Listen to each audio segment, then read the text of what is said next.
Hello दोस्तों, राधे राधे। कैसे हैं आप सब? उम्मीद करता हूँ सब सकुशल आनंद में होंगे। तो दोस्तों, आज की स्टोरी शुरू करते हैं। दोस्तों, के हाउस में मिस्टर आर्यन ने हृदय को बुलाया था। हृदय और वह दोनों स्टडी में थे। हृदय बोले, any problem sir? Mister Aryan बोले, तुम्हें एक लड़की के बारे में पता लगाना है। मेरा बेटा उससे प्यार करता है। हृदय बोले, ओके। मिस्टर आर्यन ने उन्हें फोटो सेंड किया और बोले, मैंने फोटो सेंड कर दिया है। उनकी बात सुनकर हृदय ने अपना फोन ऑन किया और जब उन्होंने उस लड़की की तस्वीर देखी, उनकी आंखें बड़ी हो गई क्योंकि वह तस्वीर तिया की थी। वह कभी अपने फोन की स्क्रीन को देखते तो कभी मिस्टर आर्यन को। मिस्टर आर्यन बोले, व्हाट हैपेंड? तुम इतने शॉक्ड क्यों हो? हृदय बोले, सर आर यू श्योर यह वही लड़की है? मिस्टर आर्यन बोले, हाँ of course I am 100% sure. इसी लड़की ने मेरे बेटे की जान बचाई थी। मेरा बेटा इस लड़की से प्यार करता है। हृदय बोले, आपको पता है वह कौन है? मिस्टर आर्यन बोले, नहीं पता, इसीलिए तो तुम्हें पता लगाने के लिए कह रहा हूँ। हृदय बोले, सर यह मेरी बेटी है, तिया मेरी और उज्जवल की बेटी। मिस्टर आर्यन ने जैसे ही यह सुना वह हैरान रह गए और बोले, व्हाट, उज्जवल और तुम्हारी बेटी? उन्हें याद आया कि उन्होंने उज्जवल की लाइफ खराब कर दिया था। अपनी नफरत में इतने अंधे हो गए थे कि उन्होंने सबका जिम्मेदार उज्जवल को ही माना था। ये सब याद करके उनको खुद पर गुस्सा आने लगा। वह कुछ सोचकर बोले, ये तो अच्छी बात है, वह तुम्हारी बेटी है। मैं अपनी गलती सुधारना चाहता हूँ। तुम्हारी बेटी की शादी मैं अपने बेटे से करवाना चाहता हूँ। शायद इसी से मेरे गुनाहों का प्रायश्चित हो जाए। आई प्रॉमिस, तुम्हारी बेटी को मैं अपनी बेटी की तरह रखूंगा। हृदय ये सुनकर टेंशन में आ गए। मिस्टर आर्यन बोले, क्या बात है? क्या कोई प्रॉब्लम है? क्या हुआ? वह किसी और से प्यार करती है? हृदय बोले, वह बात नहीं है सर, एक्चुअली मुझे नहीं पता वह कहाँ है। मेरी वजह से उसे बहुत सहना पड़ा है। उसकी कोई गलती ना होते हुए भी उसने बचपन से सहा है। और उसने सारी बात बताई। ये सुनकर मिस्टर आर्यन भी टेंशन में आ गए। वह बोले, इन सब की वजह मैं ही हूँ। अगर मैंने उज्जवल से बदला लेने के लिए तुम्हें इन सब में शामिल नहीं किया होता तो ये सब आज नहीं होता। मैंने सब बर्बाद कर दिया। मेरे गुनाहों की वजह से डैड मेरी शक्ल भी देखना पसंद नहीं करते। सिर्फ वही नहीं, जितने भी रिलेटिव्स हैं वह भी मुझे पसंद नहीं करते।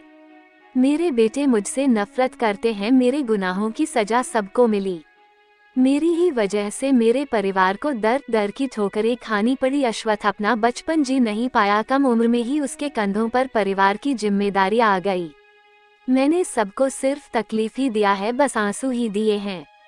ओमजा उसकी तो अपनी गलती ही नहीं थी, फिर भी उसने मेरे किए की कीमत अपनी जान देकर चुकाई। और उज्जवल उसके साथ तो मैंने बहुत बुरा किया, पर अब मैं अपनी गलती सुधारना चाहता हूँ। उसकी बेटी को वह सब खुशी मिलेगी जिसकी वह हकदार है। मुझे लगता है वह इसी शहर में है, पता लगाएंगे तो मिल जाएगी। हृदय बोले, हाँ। और दोनों अपने अतीत को याद करने लगे। अश्वथ तिया के बताए सारे डिश बनाकर लाया। जब उसने तिया को मजे से खाना खाते हुए देखा, वह बोला, छोटी गिलहरी, क्या तुमने यह नहीं कहा था कि तुम्हें ये सब नहीं खाना है, बल्कि दूसरे डिशेज खाने हैं और मेरे पीठ पीछे ये सब खा रही हो? तिया ने अश्वथ की आवाज सुनी और अश्वथ को खुद को घूरते हुए देखा। अश्वथ ने खाने की ट्रे टेबल पर रखा। तिया, जिसने अपने मुंह में खाना भर रखा था, उससे बड़ी मुश्किल से चबाकर निगलते हुए बोली, हाँ मेरा मन ये सब खाने का नहीं था, पर मेरे बेबी का मन हो गया तो मैंने खा लिया। अब मैं इतनी भी बुरी नहीं हूँ कि अपने बच्चे को भूखा रखूं। तिया ने जो मुंह में आया वह बोल दिया। अश्वथ ने उस पर अपनी तीखी नजर डाली और फिर खाने की प्लेट को देखा जो पूरी तरह से खाली हो गए थे। वह चौंककर बोला, सारा खाना खा गई? तिया अपनी उंगलियों को चाटते हुए बोली, वो मुझे बहुत भूख लगी थी ना। और अश्वथ जो अभी बनाकर लाया था उसे देखा और अश्वथ कुछ कहता उससे पहले ही वह दोबारा खाने लगी। और अश्वथ उसे रोकते हुए बोला, क्या कर रही हो? इतना सारा तो खा चुकी हो, कितना खाओगी? इतना छोटा सा पेट है, उसमें कितना भरे जा रही हो?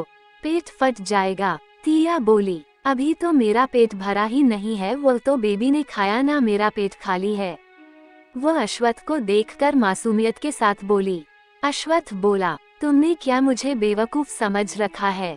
बच्चा सिर्फ 1.5 महीने का है, उसका पेट नहीं बना है अभी तो छोटा सा होगा, इतना सारा वह क्यों खाएगा। ये सुनकर तिया को एहसास हुआ कि वह क्या उल्टा पुल्टा बोले जा रही थी। फिर भी वह बोली, हाँ तो क्या हुआ, छोटा सा है तो छोटा सा तो है ना, उसे भी भूख लगती है और मेरा बच्चा भूखा क्यों रहेगा। अश्वत्थ क्या ही बहस करता, उसने सिर पीट लिया। उसे अच्छे से पता था तिया उसकी बात नहीं मानने वाली है। तिया खाते हुए बोली, आप तो किसी भी एंगल से बेवकूफ नहीं लगते, पर आपको आपके डॉक्टर ने बेवकूफ बना दिया। मतलब आपको कोई भी राह चलता इंसान बेवकूफ बनाकर जा सकता है। अश्वत्थ यह सुनकर चौंक गया और तिया को देखने लगा, जो उसे सीधे बेवकूफ कह रही थी। पर तिया भी गलत नहीं थी। अश्वत्थ को किसी ने धोखा देने की हिम्मत की थी, जिसकी वजह से उसका और तिया का रिश्ता खतरे में पड़ गया था। तिया बोली, आपने बेकार में ही मुझे बेवकूफ कहते रहते हो, असल में तो सबसे बड़े बेवकूफ आप ही हो। अश्वत्थ यह सुनकर उसे घूर कर देखने लगा। तिया उसे आंखें दिखाते हुए बोली, अगर मैं आपको दूसरे डॉक्टर से कंसल्ट करने के लिए नहीं कहती, तब तो आप हमेशा यही समझते कि मैंने आपके साथ चीटिंग की है, और क्या पता आप मुझे छोड़ भी देते। अश्वत्थ तिया की आखिरी लाइन सुनकर तिया को देखने लगा, जो ये कहते हुए उदास हो गई थी और उसकी आंखें भर आई थी और कभी भी गंगा जमुना की धारा बह सकती थी। अश्वत्थ ने जल्दी से उसे अपने सीने से लगाया और बोला, बिल्कुल भी नहीं, मैं तुम्हें नहीं छोड़ता। ऐसे ख्याल आते कहाँ से हैं तुम्हारे दिमाग में? बस दिन भर यही सोचती रहती हो, तुम कुछ पॉजिटिव सोच ही नहीं सकती क्या? और छोटी सी बात पर नहीं रोते? अगर ऐसे रोगी ना, मैं अपने बच्चे को बताऊंगा जब वह आएगा कि तुम कितनी रोतलू हो। उसकी मम्मी रोतलू है। तिया ये सुनकर जल्दी से दूर हो गई और अश्वत्थ के कंधे पर जोर जोर से मारते हुए बोली, मैं भी बताऊंगी आप कितना गुस्सा करते हो, इतना कि सामने वाला इंसान आपका गुस्सा देखकर ही अधमरा हो जाता है। और खाना खाने लगी और बोली, पर मैं अभी भी बहुत नाराज हूँ, आप ना ये बिल्कुल मत सोचना मैं मान गई। मैं इतनी आसानी से नहीं मानूंगी। आप सोच लो मुझे मनाने का, और तब तक आप ना अभ्रम भाई के साथ शिफ्ट हो जाइए। अश्वत्थ जो खुश हो गया था कि तिया मान गई, यह सुनकर उसका चेहरा देखने लायक था। वह बोला, पर क्यों, उसके साथ क्यों रहूं? मैं नहीं जाने वाला, इट्स माय रूम।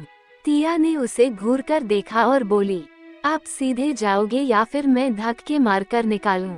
अश्वत्थ बोला, तुम तो दिन ब दिन धमकी देना भी सीख रही हो, तुम्हें इन सब का ज्ञान दे कौन रहा है? मिल जाए एक बार। तिया बोली, मुझे कोई ज्ञान नहीं दे रहा है, इट्स माय राइट, और अपनी बत्ती सी चमका दिया। अश्वत्थ बेचारा सोचने लगा, क्या दिन आ गए हैं, बेवजह ही कमरे से निकाला जा रहा है। मिराज अपने कमरे में पहुंचा और देखा निया नहीं थी, उसका चेहरा लटक गया। वह बोला, मेरी मॉम ना होकर किसी किले की पहरेदार बन गई है, जो मुझे निया से मिलने भी नहीं दे रही हैं। मुझे तो अब लगता है अब मेरे बच्चे के आने के बाद ही मेरा वनवास खत्म होगा। और अपने सामान को पैक करके नीचे लाया, तभी उसने ऐसे इंसान को देखा जिसे देखते ही उसको गुस्सा आ गया। वह चिल्लाकर बोला, हाउ डेयर यू, यहाँ आने की हिम्मत भी कैसे हुई? वो कोई और नहीं, चार्वी थी। मिराज ने गुस्से में अपना सामान पटक दिया और गुस्से में नीचे आने लगा।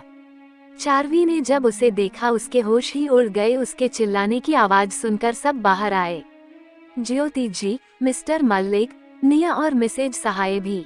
मिराज ने जब मिसेज सहाय को देखा, उसका गुस्सा और बढ़ गया। वह बोला, ये लोग यहाँ क्या कर रहे हैं? मिस्टर मल्लिक बोले, मीर बेटा, आई नो, इन दोनों माँ बेटी को रखना हमारी मजबूरी है। मिस्टर सहाय की कंडीशन बहुत खराब है, उन्हें ब्रेन ट्यूमर है। मिराज बोले, उनके कर्म ही ऐसे हैं, ये तो बहुत छोटी सी बीमारी है। मेरी नजरों में तो ये छोटी सजा दी है ऊपर वाले ने।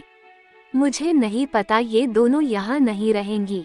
मुझे सांप पालने का कोई शौक नहीं है। और कौन लाया इन्हें? मेरे घर में ऐसे गिरे हुए और घटिया लोगों के लिए कोई जगह नहीं है, जो पैसे और ऐशो आराम के लिए खुद को भी बेचते हैं। और इन्हें लेकर कौन आया? निया डरते हुए बोली, वो मैं लेकर आई। मिराज ने बेयकीनी से उसे देखा और कहा, तुम लेकर आई हो? मुझे तुमसे ऐसी बेवकूफ़ी की उम्मीद नहीं थी। मुझे लगा था तुम बेवकूफ़ तो बिल्कुल नहीं हो, पर मैं गलत था। तुम्हारे बाप ने एक गलती की थी, इन्हें शेल्टर देकर वही तुम कर रही हो। मुझे नहीं पता था तुम्हें नागिनों को दूध पिलाने का शौक है, जो बाद में तुम्हें डसना नहीं छोड़ेगी। निया बोली। वो डैड, मिराज बीच में ही बोला, मुझे कोई एक्सप्लेनेशन नहीं सुनना। जिन लोगों ने तुम्हारे साथ इतने सालों तक एक सर्वेंट से भी बुरा बर्ताव किया, अपनी कैरेक्टरलेस बेटी की अयाशी का ठिकरा तुम्हारे सिर मर दिया। ना जाने कितनी बार तुम भूखी सोई, अपने डैड से बिना गलती की सजा पाए, मार सहती रही। अपने ही घर में तुम्हारी जगह स्टोर रूम था, फिर भी। निया बोली, उन्हें डैड के ऑपरेशन तक ही। मिराज बीच में ही बोला, जो करना है करो, मैं होता कौन हूँ तुम्हारा। बट तुम्हें बता रहा हूँ मैं, तुमने बहुत बड़ी मेजर मिस्टेक किया है। और अपना सामान पकड़ा और उसे बिना देखे ही चला गया। मिराज उन दोनों औरतों को रखकर छोटी सी भी गलती नहीं करना चाहता था। उसे पता था वो दोनों माँ बेटी कितनी गिरी हुई थी। निया ने मिराज को नाराज कर दिया था। ज्योति जी चारवी और मिसेज सहाय को देखकर बोली, तुम दोनों आउट हाउस में रहोगे और यहाँ आने की जरूरत नहीं है। सर्वेंट्स खाना पहुँचा देंगे। और एक सर्वेंट को उन्हें और उनके सामान को ले जाने को कहा। दोनों माँ बेटी जाना तो नहीं चाहती थी, पर कुछ नहीं कर सकती थी, उन्हें जाना ही पड़ा। अभ्रम और दिविज परंपरा के घर के कुछ दूर पर खड़े होकर देख रहे थे। अभ्रम बोला, आ तो गया हूँ, पर अब डर लग रहा है। कभी किसी लड़की के घर उसका हाथ मांगने नहीं गया हूँ ना, ये काफी नर्वस करने वाला है। अब मुझे आदित की कमी खल रही है। वो सच में क्यूपिड है, पर पता नहीं कहाँ गायब हो गया है। दिविज बोला, बॉस आप अभ्रम बजाज हो, आपको ना कोई कह ही नहीं सकता। मैडम लकी हैं जो आप उन्हें पसंद करते हैं एंड मैडम बजाज बनाना चाहते हैं। आप ऐसे नर्वस मत हो, ये सब ठीक होगा, ऑल इज वेल। ये सुनकर अभ्रम बोला, कहना आसान है ऑल इज वेल, यहाँ मेरा नर्वस ब्रेकडाउन हो रहा है। एक तो मेरी जिंदगी की पहली लड़की है और पहली शादी है। कहीं मना करके मेरे बड़े से दिल को तोड़ ना दे, मेरा दिल बहुत बड़ा है। दिविज बोला, बट दिल तो। बीच में ही बोला, आई नो क्या कहना चाहते हो, मुझे भी पता है, बट मैं काइंड हार्टेड हूँ ना। दिविज उसे देखने लगा जैसे कह रहा हो, सच में फिर आप मुझे लीव देते क्यों नहीं हैं? अभ्रम बोला, उसके घर में कौन कौन है? दिविज बोला, उनकी माँ, भाई और भाभी। जो भाभी है वो टीवी सीरियल की विलेन बहू और भाभी से इंस्पायर्ड है, एकदम जालसाजी करने वाली बहू। और भाभी सारा काम मैडम से करवाती है, एक नंबर की लालची औरत है। और बदतमीज अभी तक मैडम और उनकी माँ के साथ इसलिए रह रही हैं क्योंकि सारी जायदाद मैडम के नाम है, ये घर भी, और वो अपने भाई से मैडम की शादी करवाना चाहती हैं। उसका भाई एक नंबर का लड़कीबाज और घटिया इंसान है। अभ्रम बोला, और मैडम का भाई, वो भी अपनी बीवी का कुत्ता है, उसके उंगलियों पर नाचता है और बहन के नाम सब होने की वजह से खार खाया हुआ है। राय कंपनी में मैनेजर है। अभ्रम बोला, अच्छा मतलब मेरे पास टाइम नहीं है, चलो फिर। और दोनों गए। दिविज ने डोरबेल बजाया, कुछ ही देर में दरवाजा खोला गया। दरवाजा मिसेज नेगी ने खोला था। वह बोली, आप लोग कौन हैं? तभी परंपरा की भाभी मिष्टी भी आ गई और जब उसने अभ्रम को देखा तो बस देखती रह गई। दिविज ने मिष्टी को देखा और मन में बोला, मेकअप की दुकान, उफ यह औरत। अभ्रम बोला, नमस्ते आंटी जी, हम अंदर आ जाएं? मिसेजी नेगी बोली, हाँ। फिर दोनों अंदर गए। दिविज बोला, जी यह अभ्रम बजाज हैं। बजाज होटल्स का नाम सुना ही होगा, मैं इनका पीए। दिविज, आपकी बेटी बजाज होटल्स के एक होटल में काम करती है। मिष्टी ने जब ये सुना कि अभ्रम बजाज उनके घर आया है, वो खुशी से पागल हो गई और बोली, ओह माय गॉड, आप अभ्रम बजाज हैं, आप बहुत हैंडसम हैं। बैठिए ना। अभ्रम और दिविज ने उस पर कोई ध्यान नहीं दिया और बैठ गए। मिसेज नेगी बोली, आप यहाँ? क्या मेरी बेटी से कोई गलती हो गई जो आप खुद यहाँ चले आए? उन्हें समझ नहीं आ रहा था इतना बड़ा आदमी उनके घर आया क्यों था। वह परंपरा के लिए परेशान हो गई थी। मिष्टी बोली, जरूर उसने इन्हें नाराज कर दिया होगा। ये सुनकर मिसेज नेगी और ज्यादा परेशान हो गई। अभ्रम बोला, नहीं ऐसा कुछ नहीं है आंटी जी, एक्चुअल में मैं आपकी बेटी परंपरा का हाथ मांगने आया हूँ। I want to marry her. ये सुनकर मिसेजी नेगी हैरान रह गई, जबकि मिष्टी के होश ही उड़ गए। वो गुस्से में बोली, देखा तुम्हारी बेटी ने एक अमीर आदमी को फांस ही लिया, यही सब करने के लिए जाती है वहाँ, काम करने की जगह ये सब करती है। और आपको बता दूं, उसकी शादी मेरे भाई से होगी, आप चाहे तो मेरी बहन से शादी कर सकते हैं, वो बहुत सुंदर है। अब्राम बोला, एक्सक्यूज मी, तुमसे किसी ने पूछा? कुछ जाने बिना ही कुछ भी बकवास कर रही हो, और मैं पूरी इन्फॉर्मेशन के साथ आया हूँ। तुम जैसी औरत को उसकी औकात दिखाने में ज्यादा टाइम नहीं लगाता। वो आंटी जी की बेटी है, तुम्हारी नहीं, तो अपना चोंच बंद रखो, वरना तुम्हारे पति की जॉब जाने में वक्त नहीं लगेगा और उसे ब्लैकलिस्टेड करवा दूंगा। अब्राम ने उसकी बेइज्जती ही कर दी। मिष्टी डर गई, उसे पता था अब्राम बजाज फैमिली का इकलौता वारिस था और अश्वथ का बेस्ट फ्रेंड था, उसके लिए कोई बड़ी बात नहीं थी ऐसा कुछ करना। और वह तो इतनी अमीर भी नहीं थी उसका कोई सामना कर पाते, पर उसे परंपरा पर बहुत गुस्सा आ रहा था कि उसने अब्राम बजाज को कैसे इम्प्रेस कर लिया। कहाँ वह अपने भाई से उसकी शादी करवाकर सारी जायदाद हड़पने की सोच रही थी। यहाँ तो सब उल्टा ही हो गया था। अब्राम मिसेज नेगी को देखकर बोला, आंटी जी, आपकी बेटी ने मुझे किसी भी तरह से नहीं फंसाया है और मुझे वह जनरली पसंद है, इसलिए मैं उससे शादी करना चाहता हूँ। एक्चुअल में आपकी बेटी को भी पता नहीं है। I like her and I want to marry her. Mrs Negi ने मिष्टी को देखा, फिर बहुत सोचने के बाद बोली, ठीक है, मुझे रिश्ता मंजूर है। जब मिष्टी ने ये सुना, वह घूर कर मिसेज नेगी को देखने लगी। अब्राम ये सुनकर बहुत खुश हो गया और बोला, थैंक यू आंटी जी, मैं कल ही वापस डैड के साथ शादी की डेट निकालने के लिए आ जाऊंगा। अब्राम ने एक तीखी नज़र मिष्टी पर डाली और बोला, एंड यू, खबरदार, जो तुमने आंटी जी और मेरी होने वाली बीवी को किसी भी तरीके से परेशान किया तो और अपने पति की कान करने की कोशिश तो बिल्कुल भी मत करना, वरना तुम्हारे पति और तुम्हें कहीं का नहीं छोड़ूंगा मैं। मुझे अच्छे से पता है तुम किस तरह की औरत हो, तुम कोई ना कोई ईविल प्लान जरूर करोगी, इसलिए पहले ही वार्निंग दे रहा हूँ। और तुम जिस अपने लड़कीबाज भाई से मैडम बजाज की शादी कराकर सब हड़पना चाहती हो ना, सब पता है मुझे। और तुम्हारी बहन मेरी मिसेज बजाज के आगे चाहे कितनी भी ब्यूटीफुल क्यों ना हो, कुछ भी नहीं है।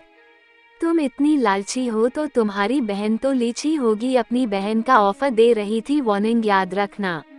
और मिसेज नेगी से पोलाइट होकर बोला, ओके आंटी, हम चलते हैं। और दिविज के साथ बाहर आ गया। मिसेज नेगी अपने बेटे और बहू के इरादे जानती थी, इसलिए उसने परंपरा की भलाई सोचकर हाँ कह दिया था। जब दोनों बाहर आए तो उन्हें परंपरा अलग ही अंदाज में मिली। वो एक हटे कट्टे लड़के को पीट रही थी। वह बोली, कमीने, तुम मुझे स्टॉक कर रहे थे, मुझे परेशान कर रहे थे। हाँ रुक, तेरी हड्डियां तोड़ती हूँ, तेरे बारे में अच्छे से पता है, एक नंबर के लड़कीबाज हो तुम, बड़ा आया। मुझे आई लव यू बोलने की हिम्मत भी कैसे की। और बुरी तरीके से पीटने लगी। अब्राम और दिविज हैरान होकर देखने लगे और एक दूसरे को देखा और गायब हो गए। कुछ देर बाद दोनों कार में थे। दिविज कार चला रहा था। अब्राम बोला, ओह गॉड, वह तो काली माता बनी हुई थी, बाप रे, मतलब पहले मुझे उसके दिल में जगह बनाना पड़ेगा, क्या करके इम्प्रेस करूं। दिविज बोला, बॉस, गर्ल्स को ना चॉकलेट बहुत पसंद होते हैं, उसके साथ फूल भी। अब्राम सोचकर बोला, फूल तक तो ठीक है, पर चॉकलेट, आई मीन मेरी एज 31 हो गई है, मैं चॉकलेट्स देते अच्छा लगूंगा क्या? अब इस एज में आशिकी दिखाना काफी एम्बेरस होगा। अगर 24-25 का होता तो चल जाता, ऐसे काम मुझसे नहीं होगा। मेरी चॉकलेट देने की एज निकल गई है, दूसरा तरीका नहीं है। दिविज बोला, डिनर डेट कैसा रहेगा? अब्राम बोला, नहीं, आदित्य से ही एडवाइस लेना पड़ेगा। और अपना फोन निकाला और आदित्य को कॉल किया। आदित्य रिसीव करके बोला, हाँ बोलो मेरे भाई के बेस्टी। अब्राम बोला, मुझे मेरी सोलमेट मिल गई, उसे इम्प्रेस करने का आइडिया दो। आदित्य बोला, वाह क्या बात है, इतनी जल्दी क्यों? 2-4 साल बाद खोज लेते, पर कोई बात नहीं, मैंने भी खोज लिया है। और अनंत को देखा जो पैसेंजर सीट पर बैठी थी। आदित्य बोला, लड़कियों को चॉकलेट बहुत पसंद होते हैं, पर आपकी उम्र चॉकलेट देने की नहीं है। अब आप डेयरी मिल्क देते हुए अच्छे लगोगे क्या? आप ना सीधे शादी का प्रपोजल ले जाओ उसके घर, ऐसे टाइम वेस्ट मत करो उसे इम्प्रेस करने में, शादी के बाद जी भरकर इम्प्रेस करना, ओके? और फोन रख दिया। अब्राम फोन को घूरने लगा और बोला, ये तो मेरे मुंह पर ही मुझे सुनाकर चला गया। आउट हाउस में मिसेज सहाय बोली, यह मिसेज ज्योति मल्लिक तो बड़ी टेढ़ी खीर है, हमें आउट हाउस में भेज दिया। चार्वी बोली, मॉम अब तो डैड को सब पता चल गया है और हमारे पास पैसे भी नहीं है और ना ही डैड ने कुछ हमारे नाम किया है। मिसेज सहाय कुछ सोचकर बोली, हमें बस अच्छे बनने का दिखावा करना है और दिखाना है कि हम सुधर गए हैं, बाकी मैं निया को अपने शीशे में उतार ही लूंगी और उसकी वजह से ही ये सब हुआ है, उससे हिसाब भी बराबर करना है। वैसे भी मिराज और उसके बीच दूरी तो आ ही गई है, हमें उसे बड़ा करना है इतना कि मिराज उसे छोड़ दे। चार्वी बोली, मुझे समझ आ गया है क्या करना है। बड़ी आई हमें सड़क पर लाने वाली उसे और उसके बच्चे को छोड़ूंगी नहीं। दोनों माँ बेटी अपनी प्लानिंग में लग गई। वहीं राय मैंशन में सहाना ने भी अपने गंदे इरादों को अंजाम दे दिया था और बस कल का इंतजार कर रही थी। वह बोली, बस कल का वेट करना है। और तिया, तुम कल किसी को मुंह दिखाने लायक नहीं रहोगी। मुझसे अंश को छीनने की कोशिश कर रही हो। हाँ, अब देखना क्या होता है तुम्हारे साथ। और इमेजिन करके खुश होने लगी। आदित्य अनंत को आर्यन पैलेस ले आया था। अनंत ने आर्यन पैलेस को देखा जो अपनी मैग्निफिसेंस शो कर रहा था। आदित्य ने उसे देखा और बोला, इट्स आर्यन पैलेस। तुम्हें नहीं पता, हर किसी को आर्यन पैलेस देखने को भी नसीब नहीं होता है, बहुत कम लोगों को ही यह मौका मिला है एंड तुम तो सबसे ज्यादा लकी हो, तुम्हें यहीं इसी पैलेस में रहना है। एंड काइंड योर इन्फॉर्मेशन, मेरे दादाजी काफी कूल है और बाकी लोग भी, बस मेरे भाई को छोड़कर, पर अब वह भी कूल हो गए हैं। भाभी के आने के बाद से वह ठंडे हो गए हैं। अनंत ने एक गहरी सांस ली और बोली, क्या तुम अपनी बकबक बंद कर सकते हो? एक बार चालू हो गए तो रुकने का नाम ही नहीं लेते। मुझे ज्यादा बात करने वाले लोग बिल्कुल भी पसंद नहीं।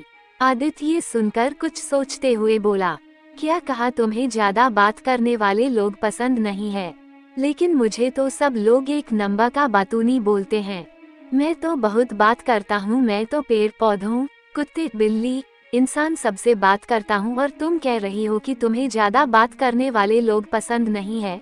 पर मैं तो बात करूँगा, मेरी जुबान मेरी मर्जी और ना तुमको सुनना ही पड़ेगा। अब चलो, पैलेस को आंखों में कैद कर लिया हो तो चलो अंदर।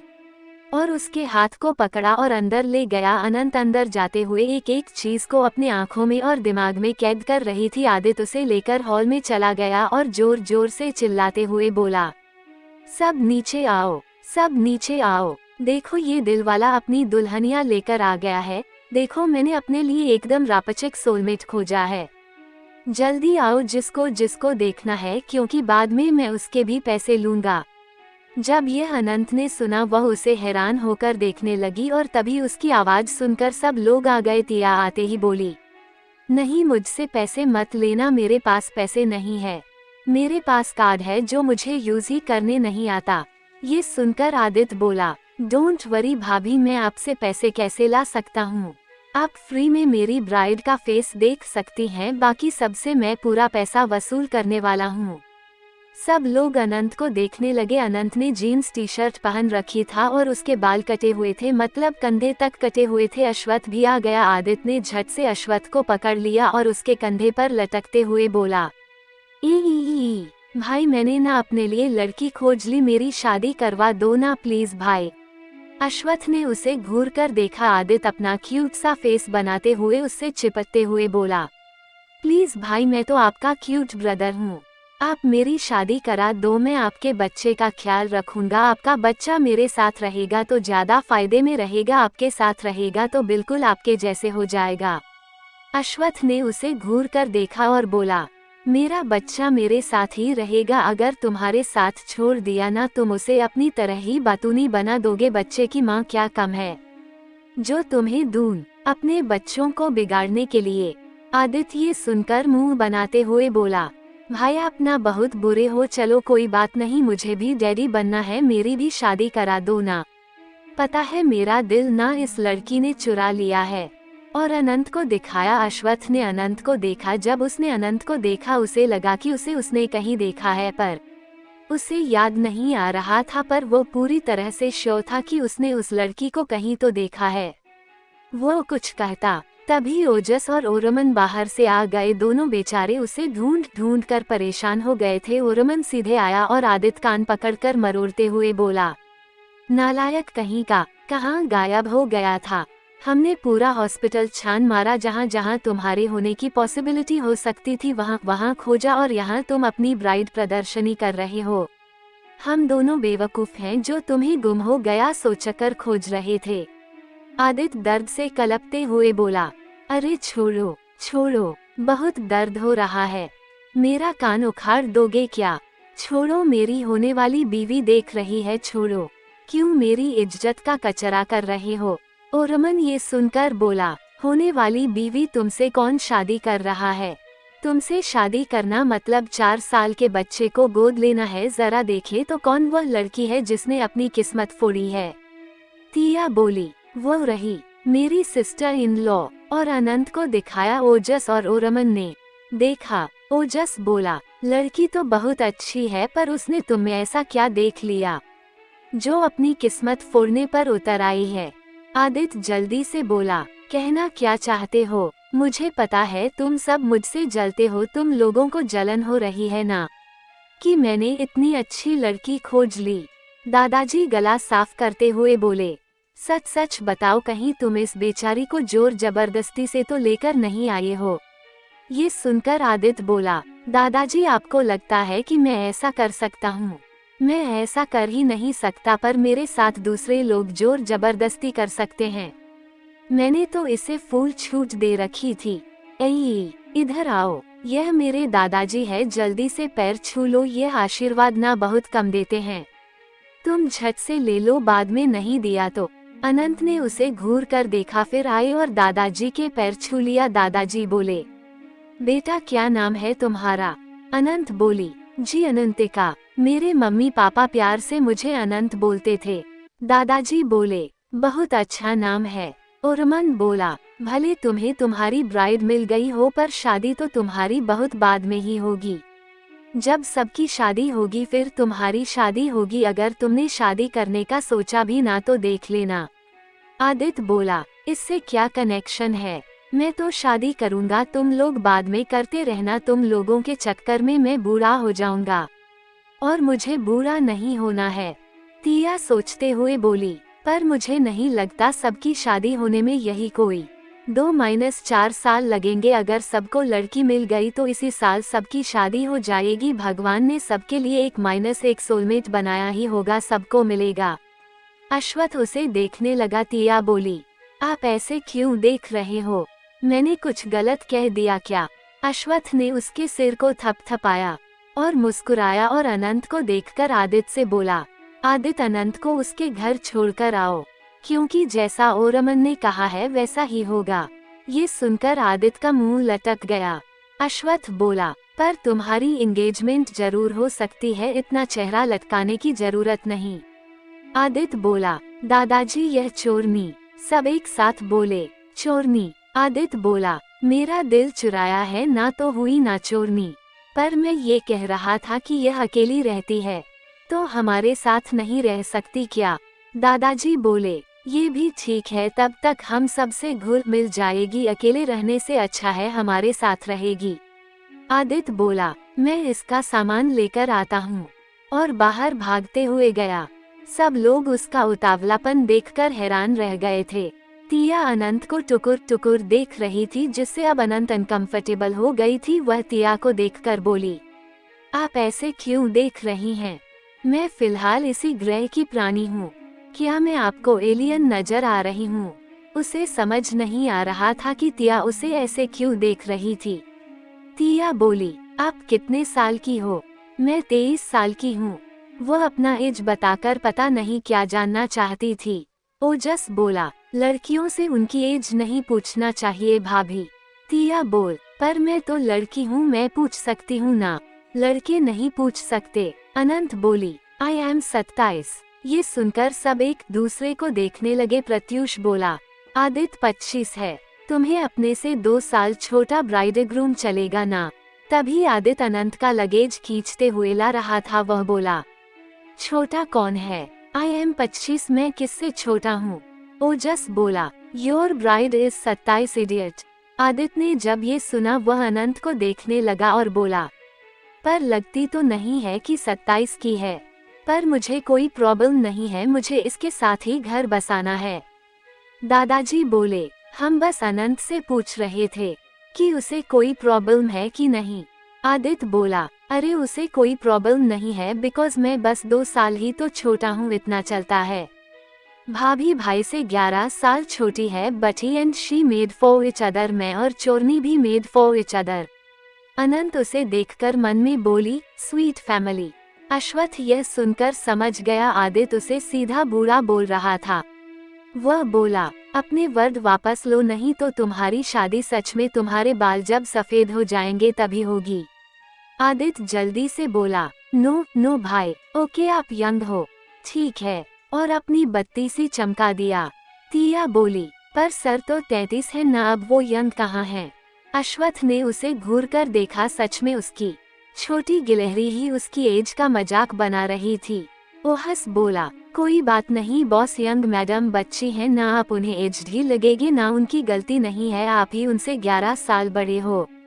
सबको बहुत हंसी आ रही थी। अश्वत्थ ने सबको घूर कर देखा और बोला, अनंत को उसका कमरा दिखा कर आओ। फिर आदित्य अनंत और उसके लगेज को ले गया। अश्वत्थ बोला, सबको बड़ी हंसी आ रही है। तभी दादाजी को कुछ याद आया, वह बोले, आदित्य बच्चे की बात रहा था, अश्वत्थ क्या। और अश्वत्थ को उम्मीद भरी नजरों से देखा। अश्वत्थ ने हाँ में सिर हिला दिया। दादाजी जल्दी से बोले, क्या सच में तुम मजाक तो नहीं कर रहे हो ना, सच में मैं परदादा बनने वाला हूँ। सब एक साथ बोले, यस दादाजी, आप परदादा बनने वाले हो। दादाजी बहुत खुश हो गए। वह बोले, सबको पता है, मुझे ही नहीं पता कब बताने वाले थे। अहीम बोला, बिग बॉस आपको आपके बर्थडे पर सरप्राइज देने वाले थे, पर आदित्य ने सब गुड़ गोबर कर दिया, वो भी ना गोबर गणेश है। तिया बोली, गोबर गणेश, आदित्य गोबर गणेश भी है, पर आज तक पता क्यों नहीं चला। अश्वत्थ बोला, छोटी गिलहरी, ये तुम्हारे सिलेबस का नहीं है, ज्यादा दिमाग मत लगाओ। दादाजी तिया के सामने आए और उसके सिर पर हाथ रखकर बोले, बेटा तुमने ना इस बूढ़े की इच्छा पूरी कर दी, वरना इस नालायक से कोई उम्मीद ही नहीं थी। और अश्वत्थ को घूर कर देखा। अश्वत्थ उन्हें आंखें बड़ी करके देखने लगा, जैसे कह रहा हो, दादाजी सारी मेहनत मैंने की है, आप सारा क्रेडिट छोटी गिलहरी को नहीं दे सकते। It's not fair. दादाजी बोले, अब ऐसे आंखें बड़ी करके क्या देख रहे हो, आंखें बाहर निकल आएंगी। अश्वत्थ जल्दी से नॉर्मल हो गया। दादाजी तिया को देखकर प्यार से बोले, थैंक यू बेटा, रुको। और ओरमन को इशारा किया। ओरमन को समझ नहीं आया, वह बोला, क्या दादाजी। दादाजी बोले, बेवकूफ, कैश है तो दो। ओरमन झेपते हुए बोला, सॉरी दादाजी, है ना, और कैश अपने वॉलेट से निकाल कर दिया। दादाजी पैसे से तिया की नजर उतारने लगे। तिया की नजर गुलाबी गुलाबी 2000 के नोटों पर थी। पैसे को देखकर उसकी आंखें चमकने लगी। दादाजी नजर उतार कर बोले, किसी की नजर न लगे तुम्हें और तुम्हारे बच्चे को। और पैसे को ओरमन को देने लगे। तिया झट से बोली, दादाजी वो पैसे मुझे दीजिए ना, मैं अपने पिंगी बैंक में डालूंगी, जब मेरा बेबी आ जाएगा मैं और वो इसी पैसे के चॉकलेट और मोमोज खाएंगे। सर इन सब के लिए पैसे नहीं देते, जंक फूड है बोलकर चुप करा देते हैं। ये सुनकर सब लोग तिया को हैरान होकर देखने लगे थे। अश्वत्थ खुद हैरान था। दादाजी बोले, बेटा मैं तुम्हें दूसरे पैसे दे दूंगा और इससे ज्यादा दूंगा। तिया खुश होकर बोली, सच में दादाजी आप बहुत अच्छे हैं। दादाजी ने ओरमन को पैसे दिए। दादाजी बोले, आज मैं बहुत खुश हूँ, तुम दोनों ने मुझे सबसे बड़ी खुशी दी है। फाइनली मेरा अनरोमांटिक पोता डैडी बनने वाला है। ये सुनकर सबकी हंसी छूट गई, जबकि अश्वत्थ का मुंह बन गया था।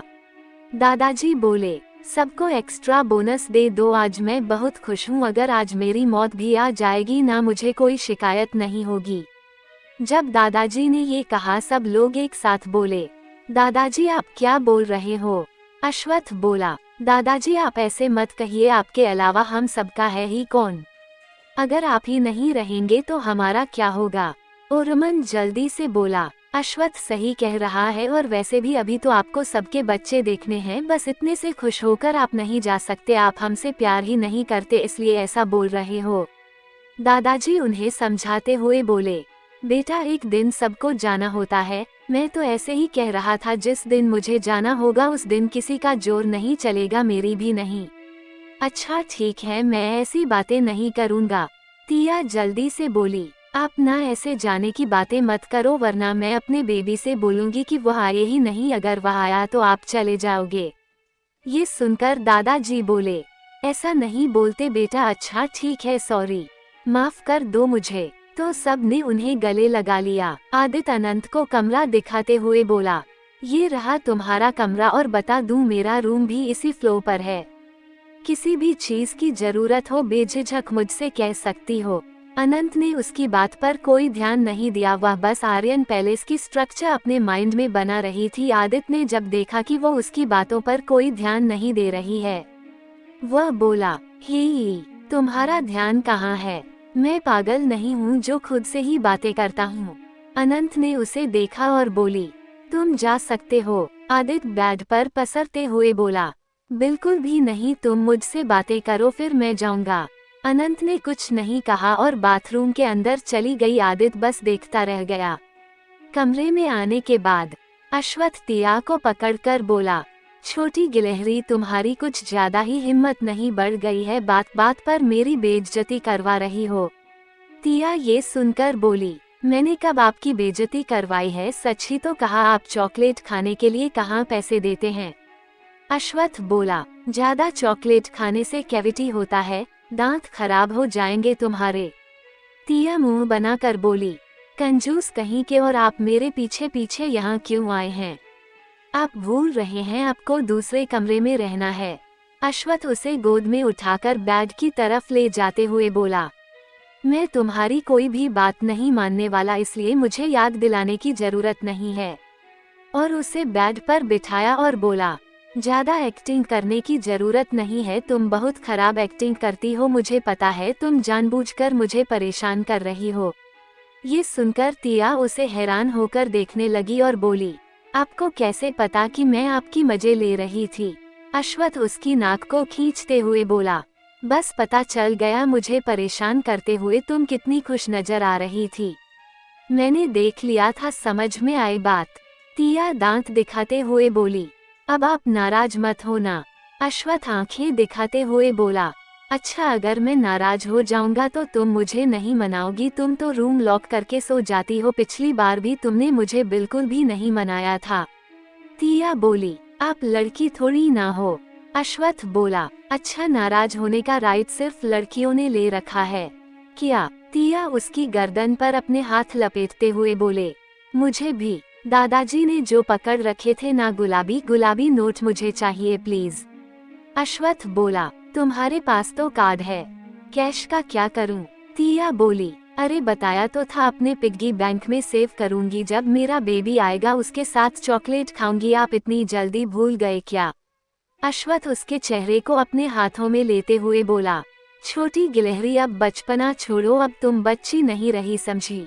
तिया बोली, मुझे भी पता है मैं बच्ची नहीं हूँ, वह तो आप ही मुझे उस तरह से ट्रीट करते हो जैसे मैं छोटी सी बच्ची हूँ। मुझे पता है मैं बड़ी हो गई हूँ। अश्वत्थ ने उसके चेहरे को देखा, तिया बहुत प्यारी लग रही थी। उसने तिया के फोरहेड पर किस किया और बोला, अपना ख्याल रखा करो और ऐसे बचकानी हरकतें करना भी बंद करो। तिया बोली, ठीक है मैं नहीं करूँगी। अश्वत्थ ने देखा कि तिया ने आसानी से उसकी बात मान ली थी। उसने उसके होठों को हल्के से अपने होठों से छू लिया और बोला, अब बताओ यहाँ की डेकोरेशन तुम भी पसंद आई थी ना? तिया चारों तरफ देखकर बोली, बहुत पसंद आई थी, आप ना मल्टी टैलेंटेड हो। और उसके दोनों गालों को चूम लिया। अश्वत्थ अपने होठों पर इशारा करते हुए बोला, और यहाँ? तिया आंखें मटकाते हुए बोली, क्या वहाँ पर क्या? अश्वत्थ बोला, तुम मुझे परेशान करना बंद करो, तुम्हारे यहाँ पर किस नहीं दिया। तिया बोली, पर मैंने आपके गालों पर किस किया तो लिप्स पर करने का कोई वादा नहीं किया था मैंने। अश्वत्थ बोला, तुम सच में मेरी बात नहीं मानती हो?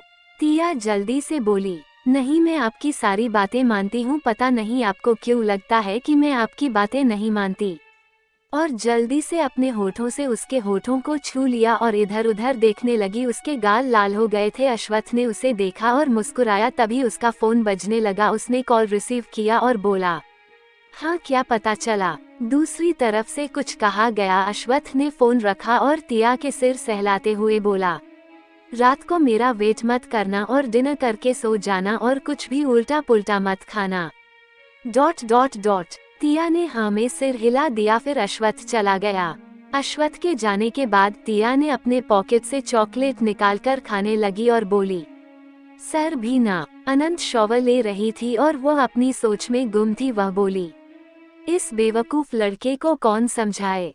अपने दुश्मन से कौन इश्क लदाता है भाई। सोचा था दोबारा अश्वत्थ आर्यन से मुलाकात नहीं होगी, पर उसका भाई मेरे पीछे ही पड़ गया है। ऊपर से वो पागल डैनी पीछे पड़ गया है। सोचा था कैसे भी करके अरितेक को बचा ही लेती, लेकिन इस नालायक आदित्य ने सब प्लानिंग पर अपने बचकाने प्यार का पानी फैला दिया। उफ, ये लड़का। फिर वह बाथरोब पहनकर बाहर आई। उसने सोचा था कि आदित्य चला गया होगा, लेकिन जब उसने आदित्य को देखा और बोली, तुम गए नहीं? आदित्य ने उसे देखा और बोला, तुमसे बात करना था इसलिए नहीं गया। उसने अनंत के लंबे गोरे पैरों को देखा और पैर और सिर तक देखने लगा। बाथरोब की लंबाई घुटने तक थी। अनंत ने आदित्य की नजरों को खुद पर महसूस करते हुए बोली, देख लो अच्छे से। आदित्य ने जब देखा कि अनंत गलत समझ रही है, वह जल्दी से बोला, अरे नहीं, तुम गलत समझ रही हो। मैं और मेरा मन शुद्ध गंगाजल की तरह पवित्र है। ये सुनकर अनंत बोली, क्या यह गंगाजल की तरह? व्हाटएवर। अब तुम जाओ, मुझे कपड़े चेंज करने हैं। आदित्य बोला, चेंज कर लो, मुझे क्यों भगा रही हो? अनंत दांत पीसते हुए बोली, तुम बेशर्म इंसान। तुम कह रहे हो मैं तुम्हारे सामने चेंज करूं? तुमने सोच भी कैसे लिया? खुद को शुद्ध गंगाजल की तरह पवित्र बोल रहे हो। मैंने कब कहा कि मेरे सामने चेंज करो? तुम्हारा अपना दिमाग नहीं है क्या? जाकर बाथरूम में चेंज करो, कह रहा था। लड़कियां चाहे कितनी भी स्मार्ट और इंटेलिजेंट क्यों न हो, पर हमेशा गलत मतलब ही निकालेंगी और पूरी बात सुने बिना चिल्लाना शुरू कर देती हैं। तुम भी वैसे ही हो, आदित्य ने नाराज होते हुए कहा। अनंत बोली, सॉरी। आदित्य ने कुछ नहीं कहा और चुपचाप चला गया। अनंत बोली, अनंत उसकी हरकतें ही बच्चे जैसी है, और अपने कपड़े निकाले और लेकर बाथरूम में चली गई। अश्वत्थ उस जगह पर पहुंचा जहां आदित्य ने डॉक्टर गुप्ता को रखा था। सेल्वन बोला, बिग बॉस, आदित्य सर ने डॉक्टर गुप्ता को बहुत टॉर्चर किया है। उन्हें डॉक्टर गुप्ता पर शक हो गया था, इसलिए उन्होंने उठवा लिया। डॉक्टर गुप्ता ने बताया कि वो और मिसेज जेना भाई बहन हैं और उन्होंने मिसेज जेना के कहने पर यह सब किया। फिर अश्वत्थ और सेल्वन अंदर गए। डॉक्टर गुप्ता की हालत बहुत खराब थी, हालांकि उनका ट्रीटमेंट हो गया था, फिर भी उनकी हालत आदित्य ने सच में खराब कर रखी थी। अभी भी चेयर पर बंधे हुए थे। जब उन्होंने अश्वत्थ को देखा, उनकी आंखें डर से फैल गई। वह अच्छे से जानते थे कि अश्वत्थ किसी राक्षस से कम नहीं है। उन्होंने कभी सोचा भी नहीं था एक दिन वो पकड़े जाएंगे। अश्वत्थ इस वक्त बहुत गुस्से में लग रहा था। वह अपनी कोल्ड वॉइस में बोला, मुझे ये सब करने का रीजन बताओ। उसकी ऐसी कोल्ड आवाज सुनकर डॉक्टर गुप्ता अंदर तक कांप गए और बिना देरी किए बोले, जेना के कहने पर। अश्वत्थ उसके सामने चेयर पर अपने एक पैर के ऊपर दूसरा पर चढ़ाकर बैठते हुए बोला, मुझे भी पता है उस सो कॉल्ड औरत के कहने पर ही किया है, पर रीजन क्या है? ऐसे क्या रीजन है कि वो औरत इस हद तक गिर गई? डॉक्टर गुप्ता बोले, मामला प्रॉपर्टी का है। ये सुनकर अश्वत्थ की आंखें छोटी हो गई। वह बोला, property, what you mean? Doctor Gupta बोले, जेना ने बताया कि मिस्टर आर्यन ने अचानक से अपनी सारी प्रॉपर्टी तुम्हारे होने वाले बच्चे के नाम कर दिया है। मतलब उन्होंने ऐसी विल बनवाई है जिसके मुताबिक जो भी तुम्हारा बच्चा होगा, सारी प्रॉपर्टी का मालिक वही होगा। और उन्होंने चरन्या और रयान के नाम एक फूटी कौड़ी भी नहीं की है। इस चीज को लेकर जेना और मिस्टर आर्यन के बीच झगड़ा भी बहुत बड़ा हुआ था। एक दिन जेना मुझसे मिलने आई, उस वक्त तुम बहुत क्रिटिकल हालत में थे और कोमा में थे। तुम्हारी हालत देखकर उसके दिमाग में यह आइडिया आया। उसने मुझे तुम्हारे बाप बनने की क्षमता को ही खत्म करने के लिए कहा था, पर मैंने ऐसा नहीं किया क्योंकि मैं अच्छे से जानता था कि जब ये बात कभी ना कभी अगर तुम्हें पता चलेगी तो तुम मुझे दुनिया के किसी भी कोने से खोजकर जिंदा दफन कर दोगे। इसलिए मैंने अपना फायदा देखते हुए उसे कह दिया कि मैंने उसका काम कर दिया, लेकिन मैंने ऐसा कुछ नहीं किया था। बस मैंने तुम्हें झूठी रिपोर्ट्स दिखाए और तुमसे झूठ कहा कि तुम कभी भी बाप नहीं बन सकते। वह मेरी छोटी बहन है, मैंने उसकी खुशी के लिए ये सब किया क्योंकि मेरे हिसाब से भी मिस्टर आर्यन ने उसके साथ गलत किया। अपनी सारी प्रॉपर्टी तुम्हारे बच्चे के नाम करके, आखिर चरन्या और रयान भी तो उसके ही बच्चे हैं। अश्वत्थ ने अपनी गर्दन टेढ़ी कर ली और मुस्कुराया। उसकी मुस्कुराहट देखकर डॉक्टर गुप्ता के रोंगटे खड़े हो गए। अश्वत्थ की मुस्कान उन्हें जहर लग रही थी। अश्वत्थ बोला, सच कहूँ तो मुझे बिल्कुल भी पसंद नहीं कि कोई मुझे तारुष आर्यन का बेटा कहे, because I hate him, I really hate him. उनके वजूद से ही मुझे नफरत है और बदकिस्मती से वह मेरे पिता है, मेरी मॉम के कातिल, मेरे उज्जवल आंटी के कातिल, बड़े पापा और बड़ी माँ के कातिल, और इसमें आपके प्यारी छोटी बहन का भी बहुत बड़ा योगदान है। मेरे ख्याल से आपको नहीं लगता आपकी बहन को पता होना चाहिए कि किसी और के बच्चे को मेरे सो कॉल्ड बाप का बच्चा कहकर उन्हें अपने झांसे में लेना गलत है। जब ये डॉक्टर गुप्ता ने सुना वह जल्दी से बोले, तुम कहना क्या चाहते हो? अश्वत्थ बोला, यही कि चरन्या मिस्टर आर्यन की औलाद है ही नहीं, वह पता नहीं किसकी बेटी है। हाँ, पर रयान मिस्टर आर्यन का ही बेटा है। वैसे में एक बात तो मुझे पता चल गई है कि आप भी अपनी बहन की घटिया प्लान में शुरू से ही शामिल थे ना, और मिस्टर आर्यन वह तो सबसे बड़े अव्वल दर्जे के बेवकूफ हैं, और मुझे तो उनकी प्रॉपर्टी क्या एक फूटी कौड़ी भी नहीं चाहिए। मैंने अपनी जिंदगी में इतनी दौलत कमाई है कि उनकी दौलत मेरी दौलत के आगे कुछ भी नहीं है, और मैं चाहूंगा भी नहीं कि मेरा बच्चा उसकी दौलत से एक पैसा भी ले। मुझे समझ नहीं आता कि तुम्हारी बहन की प्रॉब्लम क्या है, मतलब नहा धोकर पीछे पड़ गई है हमारे। मैंने अपनी जिंदगी में इतनी गिरी हुई और लालची औरत नहीं देखी है जो खुद को भी बेचने को तैयार हो जाए। मैंने तो सुना था कि औरतें खुद को अपनी मजबूरी में बेचने को तैयार होती हैं, पर यह कभी नहीं सुना था कि कुछ औरतें पैसों और ऐशो आराम की इतनी लालची होती हैं कि खुद को भी बेचने से पीछे नहीं हटती। डॉक्टर गुप्ता अच्छे से समझ रहे थे कि अश्वत्थ का इशारा किसकी तरफ था। वैसे तो अश्वत्थ को खुद भी अच्छा नहीं लग रहा था ये सब कहते हुए, क्योंकि वो औरतों की रिस्पेक्ट करता था, पर उन औरतों की तो बिल्कुल भी नहीं जो जानबूझकर पैसों के लिए दूसरों का घर उजाड़ती थी या फिर खुद को बेचने को भी तैयार हो जाती थी। वो अपने पिता से बेहद नफरत करता था क्योंकि मिस्टर आर्यन ने सब खत्म कर दिया था, सबको तकलीफ दी थी, उनके कर्मों की सजा उन्होंने भुगता था। डॉक्टर गुप्ता को यकीन नहीं हो रहा था, पर उन्हें पता था कि अश्वत्थ कभी झूठ नहीं कहता। अश्वत्थ गुस्से में बोला, अपनी बहन को कहना अश्वत्थ आर्यन कभी भी भिखारियों से कुछ नहीं लेता है बल्कि भीख देता है, और आज से सालों पहले भी सारी दौलत उन्हें भीख में ही दी थी। तुम्हारी बहन कितनी लालची है मुझे अच्छे से पता है। अब वो आर्यन पैलेस और मेरी दौलत को हड़पने के सपने देख रही है, पर अफसोस यह नहीं हो सकता। फिलहाल तुम्हें तुम्हारे काम का इनाम जरूर मिलेगा। और हंसने लगा। उसकी हंसी डॉक्टर गुप्ता को डरा रही थी। आज के लिए इतना ही दोस्तों, मिलते हैं कल नेक्स्ट पार्ट में। तब तक के लिए राधे राधे।